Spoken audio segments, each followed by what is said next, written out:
今日約咗朋友喺 Southside 呢個商場食下嘢。我一出嚟入嚟咧，門口擺晒酒，我以為係賣酒嘅，原來入邊係真係有間餐廳，而且好有心做嗰啲性價比好高嘅嘢食。幾個人嚟食，嗌咗個拼盤，嗌咗個沙律，而最重要嘅就係呢度有個雲吞好好食嘅。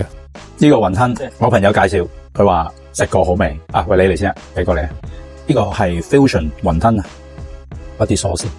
佢叫做 One Violi， 唔係 Ravioli。其實就用咗我哋嘅雲吞比較亞洲式嘅調味同埋餡料放入意大利雲吞入邊。餡料有鮑魚蝦、瑤柱、豬肉、菜。個皮就係用咗 Ravioli 嘅皮啦，所以會有一個麵筋嘅咬口口感。哦，呢個雞扒試下先。個雞用咗香蕉葉醃佢，個面都好香。飯落咗蒜香油。我中意個飯上面嗰啲蒜香油，好香。我食過呢個，好食啊真係。個雞都好食。呢個雞飯真係值得一讚，個雞燒得好香，飯上面放咗啲蒜蓉香油，仲有一大堆沙律，都係賣98蚊，仲要包一壺茶。呢度仲有個意粉，都一樣好食噶。最後幾個朋友要埋個 carrot cake， 真係非常滿足。再講多次個位置俾大家聽，其實就係 City Super 對面，個名都係上面就係 City Super。希望大家中意我分享介紹，拜拜。